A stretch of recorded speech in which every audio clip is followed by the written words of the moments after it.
Welcome. You are at the CCC. Where there are no outside issues. My name's Anthony. I'm an addict and an alcoholic, another bozo on the bus, and I care about you. And I'm LouiLou. My pronouns are he and him, and I am in recovery for crystal meth and alcohol, and I'm always in search of balance. Yes, and each week we strive to foster a brave space where we can engage in conversations centered around topics of recovery.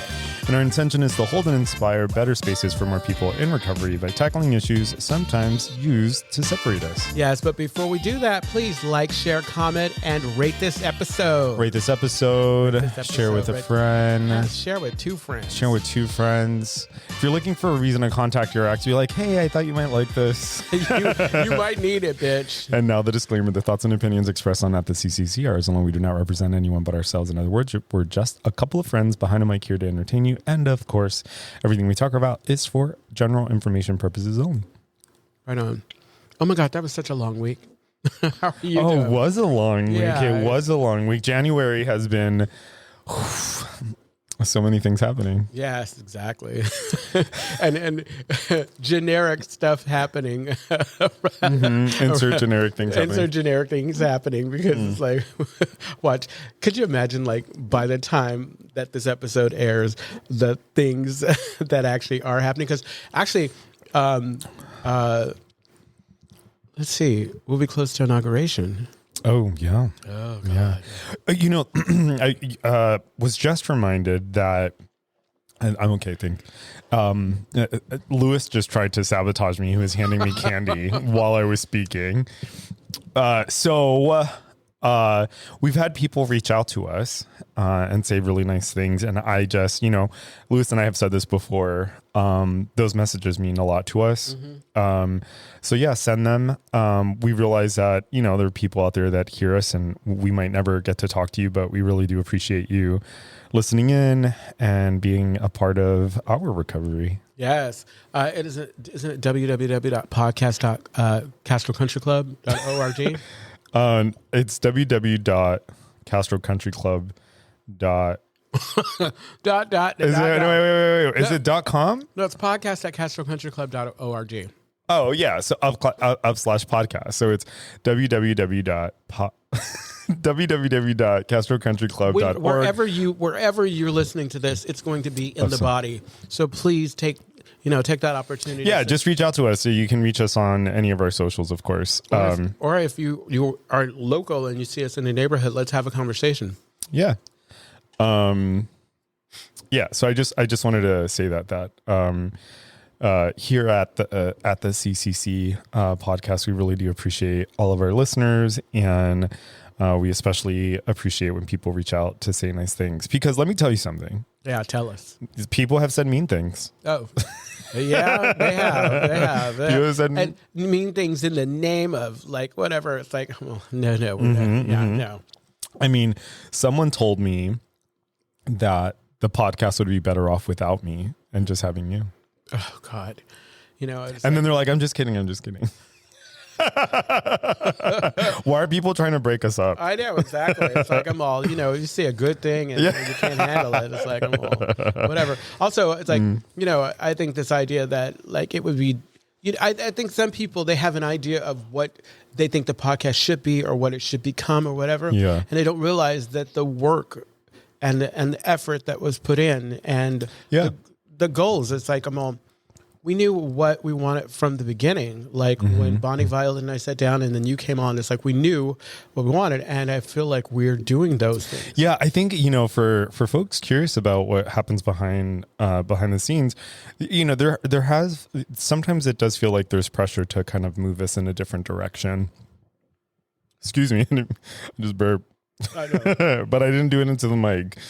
Wow, it's really, like, we've grown. I see we have grown, but yeah, there are pressures sometimes to kind of push us in one direction or another, and we're very clear about what our intention in our messages, and our intention is to, like, reach out to other addicts and alcoholics that are out there. Thank God none of that pressure is coming from our team. Because we have this amazing support team, like with Billy Lemon, our executive director, and Brandon, and Leo, and Jordan and Steven Jason and Steven. Yeah. Right on. R.I.P. James. Oh, I know. Poor thing. R.I.P. James. So today's episode is supposed to be about self-care. Absolutely. We're supposed to be talking about self-care. And we're going to talk about self-care. Self-care is we're being our authentic selves, and self-care may be talking about whatever we need to talk about. Yeah. Okay. You know what's funny about oh no, I left this on. I wonder if they can pick it up. I'm pretty sure. Turn it off. You think so? Yeah, I'll turn it off. Yeah. It's really cold in the studio space, and I have a heater because I on. have a rider. It says that it needs to be for my voice. It needs to be a certain. Yeah, in order for my voice to sound the way it does. What was I going to say? Oh, so I was in a meeting recently. Did I talk about this already? But I was in a meeting recently, professional environment, and my colleagues and I are really exhausted. And we had brought it up in this discussion. And it was basically the response we got was, well, you need to take better care of yourself, as opposed to like acknowledging that maybe there's like some institutional things that are making things a lot like more difficult. Did that come from? Where did that come from? That you need to take better. I mean, the person didn't say it like that, but the response was, "Oh, you should have stronger self-care practices," which is like, okay, stronger self-care practices. They don't change my schedule or my workload. Not at all. Are you going to support that? Because it's like, yeah. All things considered, I also acknowledge that, you know, I'm having a shared experience with a bunch of other people, which, you know, itself, you know, I connected with someone, just, you know, there's some wonderful people out there. Oh yeah. You know, you know who you are. You know who you are. And those of you who aren't, you know who you are too. Yeah. I connected with this girl from the East Coast. She's in the program that I'm applying to, and I was connected to her through a colleague of mine who was like, "Hey, I actually know someone who's at that school. I'll connect you."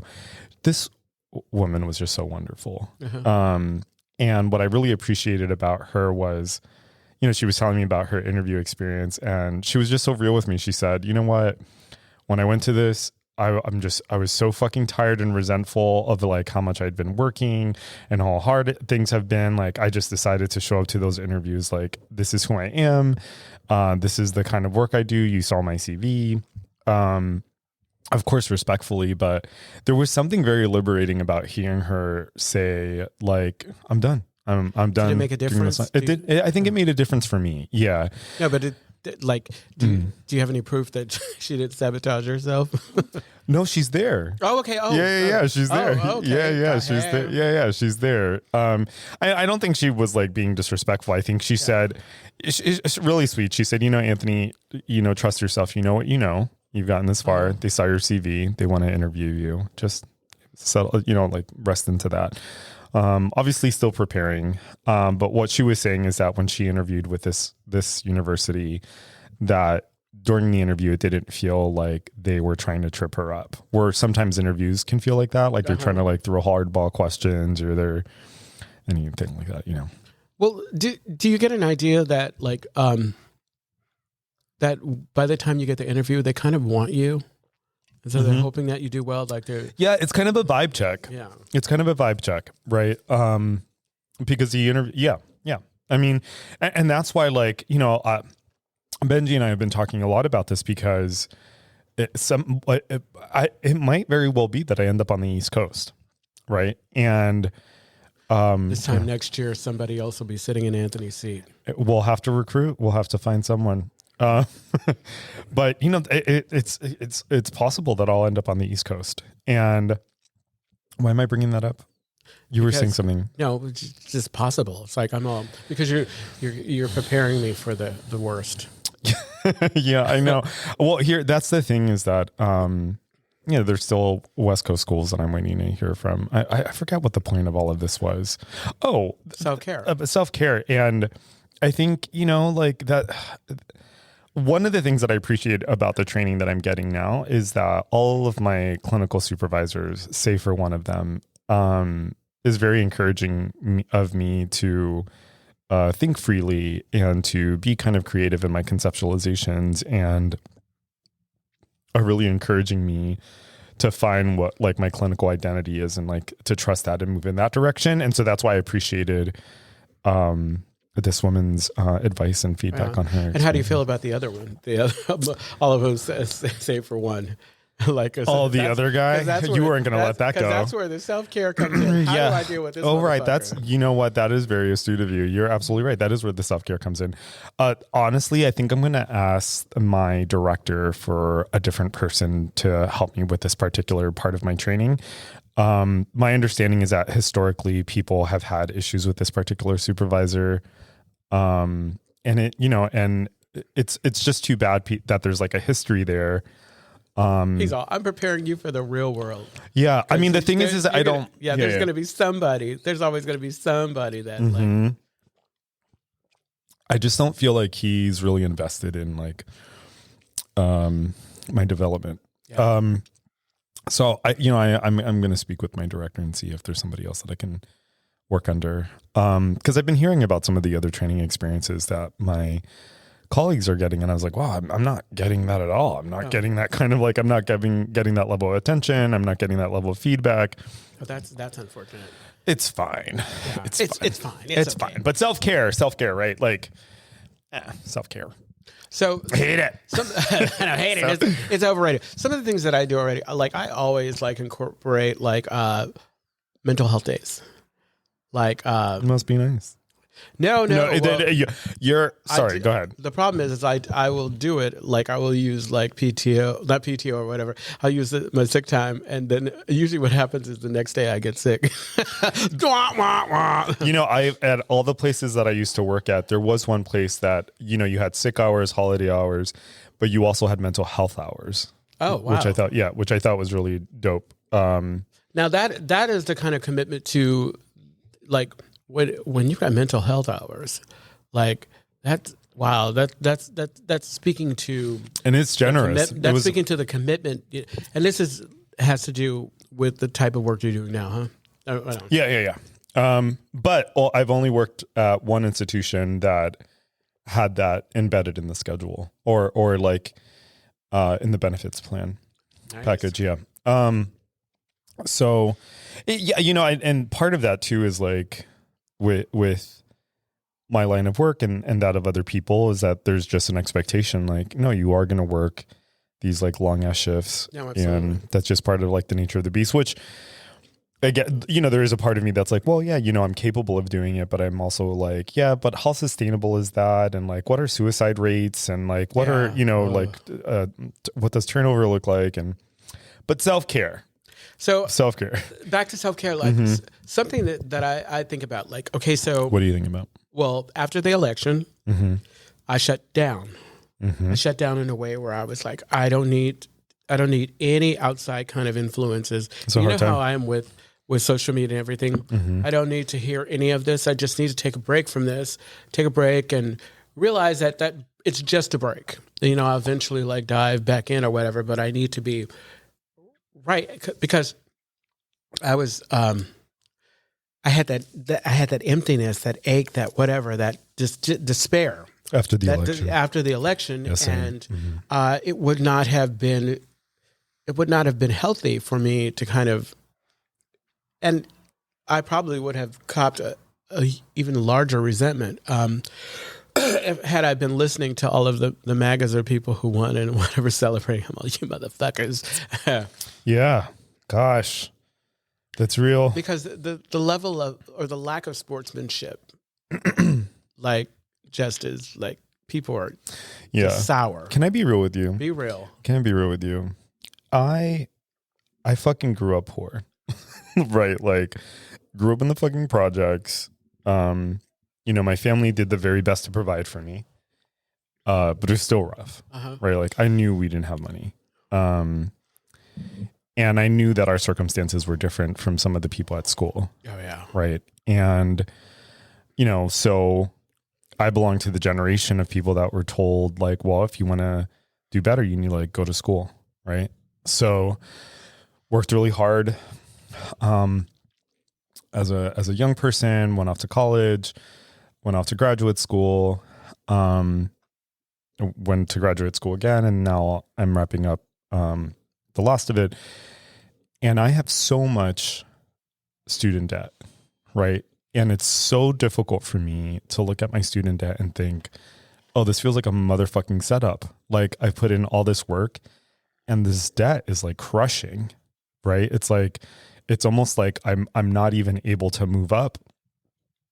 And by move up, I mean like move up out of my the social class of my upbringing, or the economic class of my upbringing, because I have like this mounting debt. And sometimes it makes me wonder, I was like, was this part of the plan? You know what I mean? It's like, yeah, they were opening up education, but they were also essentially turning us into indentured servants. No, right. Absolutely.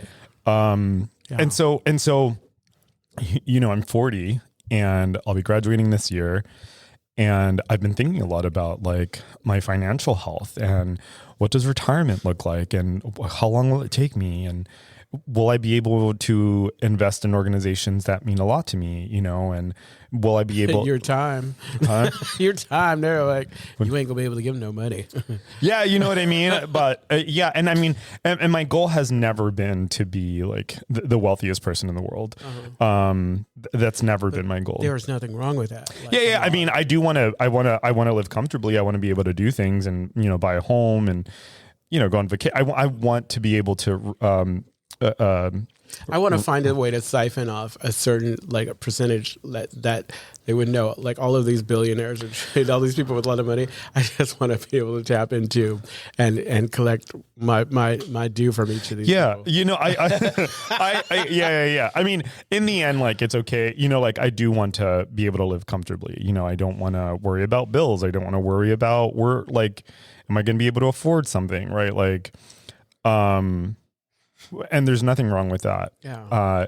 And so what's been on the forefront of my mind is I've worked really hard to get to this point, and I still struggle. Yeah. And I still look.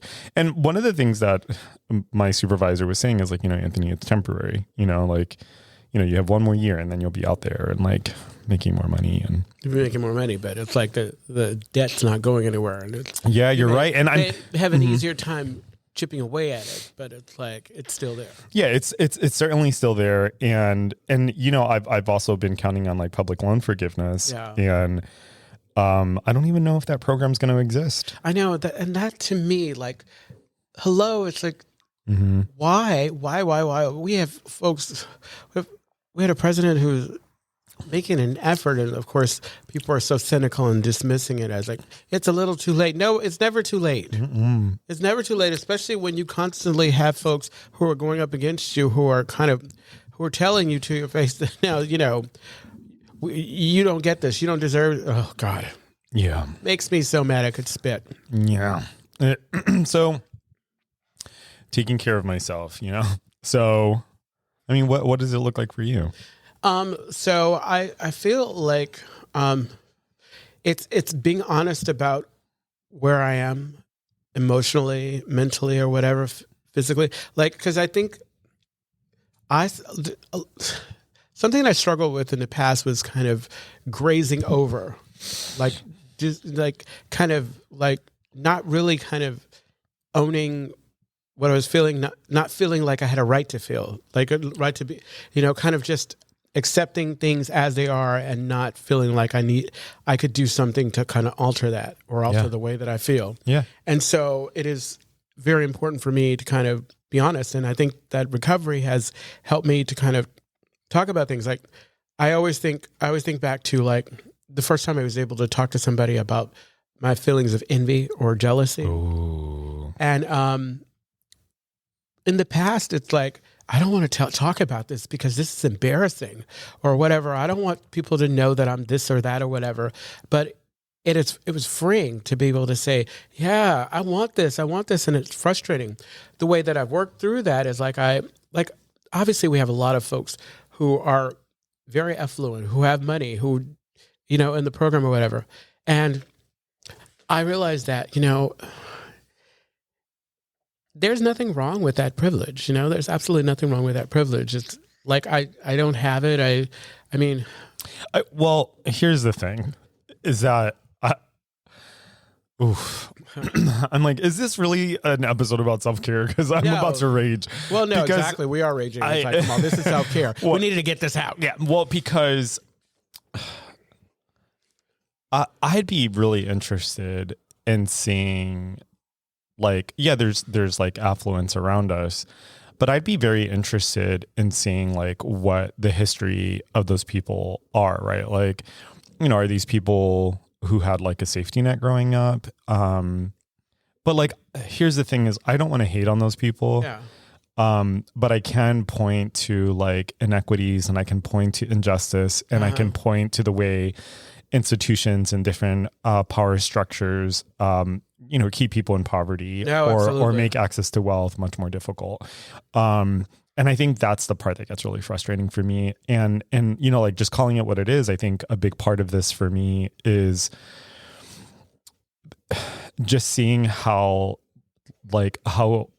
insane the wealth gap is, and how that gap plays out in different things like health outcomes, you know, and yeah, well, that's my primary concern is in health outcomes, you know, like where we see like the most like heart disease, and where we see like diabetes, and where we see, right. And so it's very difficult for me to consider like wealth and not also think about like the ways that access to that is very difficult. Yeah.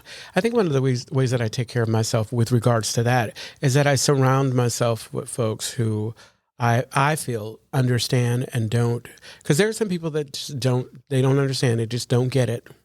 And it shows up in how they spend money and how they do things around folks, and how they make plans. You know, like there was a time where every time I would go out to eat with friends, we'd split the bill or whatever, and we'd end up someplace. Like I remember one time we're at the sushi place in the Mission, and the bill came back and it was $75, and I'm all, excuse me, And it was like a split bill between everyone. Yeah, it's a split. It's $75 a piece, and I had a friend there who looked out for me, but I made it a point, you know, I don't need to hang out with those people. I can love them and be in their life, but I don't need to do that. I don't need, and because what I was doing, what would end up happening is I without knowing, I'd be judging where I was, and not paying attention to where I was and where I've come to. Yeah, you know, it's like I got to have moments to celebrate like my accomplishments. Like on paper, I would say they don't look whatever, but I'm so far from where I was. Sure, and like I can't let somebody else's and this is where the envy and the jealousy comes. I can't let what they've got going on like throw me off course, because I'm where I'm supposed to be. Yeah. Yeah. Well, I mean, this is a hard conversation for me because not like hard in that I don't want to have it, but it just brings up so much for me. Excuse me. It just brings up a lot for me. And I think part of that is, you know, like one of the things that I wrote about in a lot of my postdoc applications is that I feel like I am intimately aware of the way that poverty and addiction and like racial, social injustice, I'm intimately aware of how those things together have an impact on someone. And I look at my own case that way, you know, like you know, like I'm gay, I'm brown. You're gay. I'm and I'm you're gay. brown. You know, like I'm gay, I'm Latino, I grew up poor. I struggled with addiction. I was in like unhealthy relationships, you know, I seroconverted, you know, I became HIV positive. You're a hooker. I was I was a hooker. That was a hooker. No to no shade towards sex work. No, not at all. But the point is that it's hard for me to, of course, you know, I can take responsibility for my actions, but it's very hard for me to like look at the trajectory of my past and not think to myself like, wait a minute, like I'm existing within a larger system, and this system has had an impact on my family, which has an impact on me. Absolutely. And I think, and I'm working with patients right now who come from families very similar to my own. And it's wild to see the parallels between like the things that I struggled with growing up and what I see happening in these families. And that's not a fucking coincidence, no, right? Not at all. Yeah. And we talked about the ACEs score in the past. Go ahead. Now, I was thinking this episode's like a Trojan horse episode. It's like you click we on said self-care. You click on self-care, and all of a sudden it's like, I'm all we're gonna give you something to need self-care. No, I appreciate you pointing that out and how do I deal with that? How do I deal with that? And I think the way I deal with it is in having conversations with people like you. Yeah, absolutely. Yeah, it's this is underlying. It's like, it might not be like, but this is self-care. It's like not holding on to this shit. It's finding a person that you trust. Yeah, it's like you say, finding your duties. Yeah, finding your duties and talking about stuff. Because like I think that what has been so healing, what has been so cathartic is this podcast. Yeah. Because the level of healing, the level of like it's touched so many other areas of my lives and how I show up. Sponsorship, like when I share at meetings, all of these things. It's like I think about like conversations that we've had, and our tagline: "No, there are no outside issues." I talk about everything. Yeah, I bring everything to the forefront. And I think I've shared that with you before. Where the things that save me are like having conversations with friends. You know what I mean? It's like that has been like the best self-care. Has just been connecting with like people that I love that love me. Absolutely. Putting myself in social situations, in the end for me, when I'm not at my best, I'm like isolating. I'm at home. I'm not interacting with anyone, like the dishes are piling up. The room is a mess. Things are in complete disarray. But when I connect with other people, talking to friends, family, not necessarily family, but some people in my family, but connecting with other people. And what I was going to say, you were reminding me of this earlier is like, it's the best self-care for me isn't just like calling shit what it is, like not pretending like everything's fucking fine. Cause that's crazy making. Oh God. Yes. Yeah. It's like, and it's okay not to be okay. It's okay to like, to vent. It's okay to do what you need to do in order to like make sure that you're not, like being flooded. Yeah, exactly. Because it's like the more you resist it, the harder it is to overcome. Yeah, and you don't have to gaslight yourself. Yeah, exactly. Yeah. No way. It's like, and then if people around you are gaslighting you or telling you don't have a right to feel what the fuck you're feeling, it's like the responsibility is yours to kind of step away. Like I'm like, thank you for sharing, but no, this is not going to happen. This is what I'm feeling. I'm going to feel it. Yeah, and I'm going to feel it all over you. What's okay. So how like there's some people out there. There's some people out there that are like, I'm your friend, so I'm going to tell you this like hard truth, et cetera, et cetera. And the hard truth is actually more of a criticism than it is. Oh, absolutely. Okay. And I heard someone say that you don't need those friends, right? Like you're going to go out into the world and the world is going to criticize you. It's not always going to be friendly. Mm-hmm. When you bring people into your life, those are people that you should feel like, they should fill you up in the same way that you fill them up, right? You don't need people in your life that are chipping away at like your self-esteem or your self-worth. So I heard something about like they're the friends in that gray area. They're like something to that effect where they're constantly telling you the hard truths, like not just I just don't see. I don't see how that's. I don't see how that's helpful. No, not at all. Not at all. I don't see how that's helpful. I actually did a TikTok and I was talking about like being, I used my father as an example, but it's a lot different now. This is how it used to be, where I would go to him all excited and I would tell him about something that I was working through.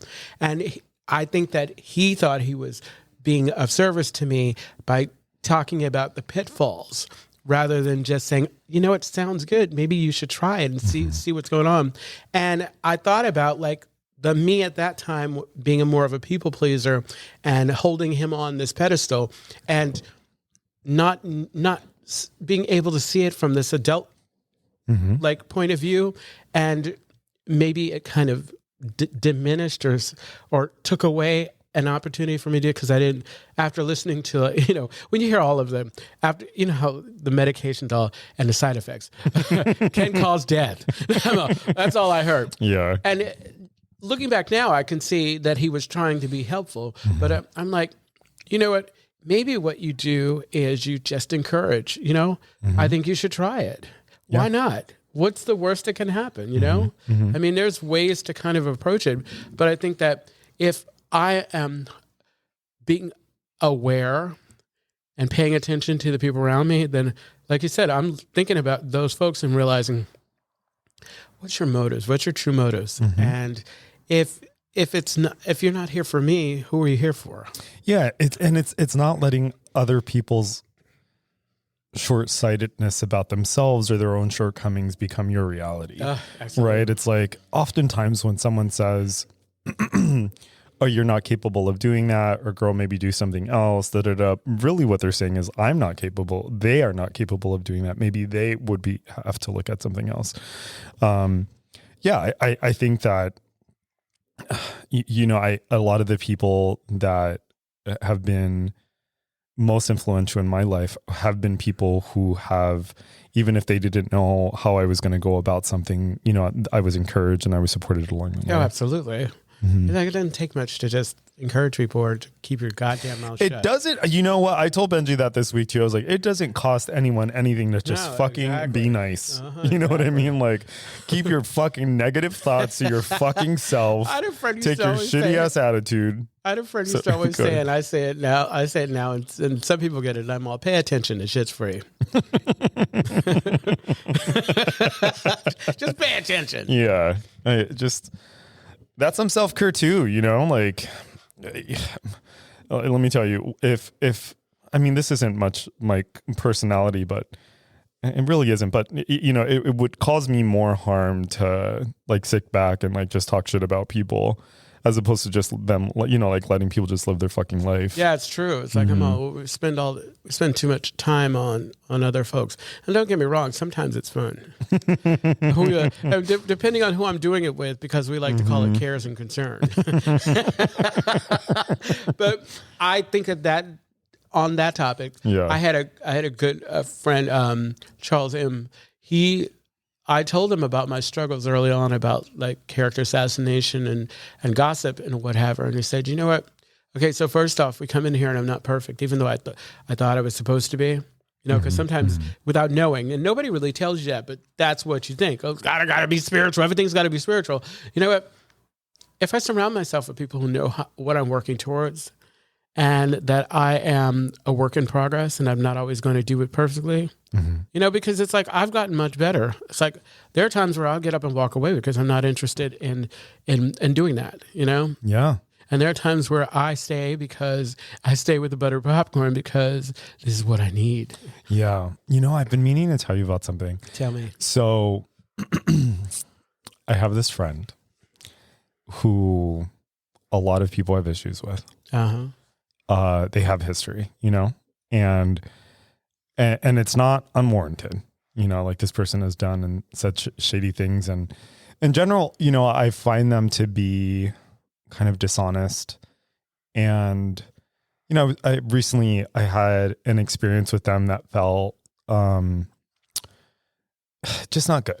I'm being really vague. Vague is okay. Yeah, I'm being really vague. But so the thing is that I have been here with this person before, and I've had to, I think, establish some internal boundaries around my relationship with this person. And like, I know they're picking up on it, and it's not like I haven't been clear. I just haven't been very available. And that's interesting to me because I don't even know if interesting is the right word here, but what's difficult for me, I don't even know if it's difficult, but basically what I'm trying to say is,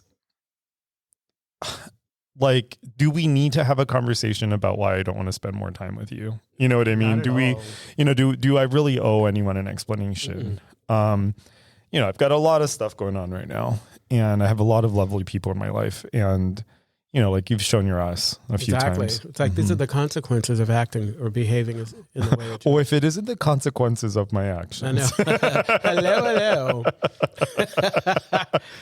Hello. Oh my God, is it really? Yes, exactly. Oh wow. I know. It's like because I saw the moment when we get to the gear, it's like, it's like you grab the mic and say, oh yeah, another thing, blah blah blah blah blah blah. Yeah. It is amazing how we can start talking about things and time will go, because this is it. This is exactly like, if you're listening, not holding this shit in, not, talking about the things that you're passionate about. And then another piece to that is that when you're around people and you see their eyes glaze over and they're not able to appreciate or accept it, this is a great way to sort through bullshit, Amen. And I don't want to call people bullshit, but there are folks who are going to be able to back and forth give you and take and whatever. And there are people that just don't. Yeah. And they won't. And there's, I think the only crime or the only sin in all of this is that when people aren't able to be genuine or honest about the fact that, I don't have this for you. Like when I'm going through, like what I was going through the last couple of months, I had to say a few times, I don't have the bandwidth for this. 100%. I respect that from somebody that said, you know what, I can't carry this. Thank you, but no. You know what? Yeah. Don't give it to me. I can't hear it because I'm not going to do anything good with it. Yeah. I feel compelled to say that, if you're gay, lesbian, bisexual, transgender, questioning, an ally, I think a lot about all of the different things that impact like the LGBTQ plus community. Oh God, yeah. Our suicide rates are really high. Our addiction rates are really high. There are a lot of things that take us out.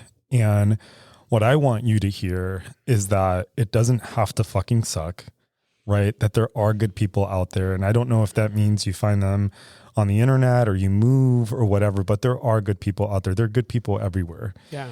And, I would encourage you, if you do nothing else, just look for that one person. Yeah, absolutely.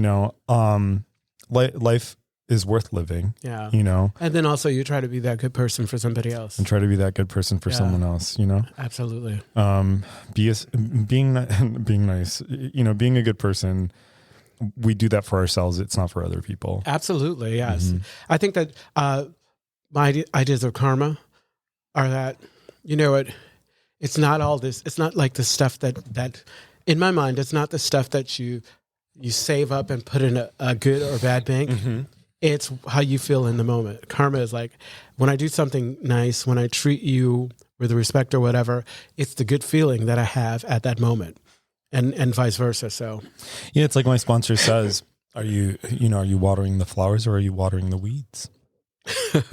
Speaking of your sponsor, did you see her at New Year's? Yes, she was flawless. It's She's beautiful. We took They came in. She came in with Becca, and I can't think of the other woman's name, but she was amazing. And so they were just on fire. They were just like, yeah, they're fantastic. I love Crayon. Yeah, it was so good to see her. Yeah, it was lovely. It was lovely. It was very lovely.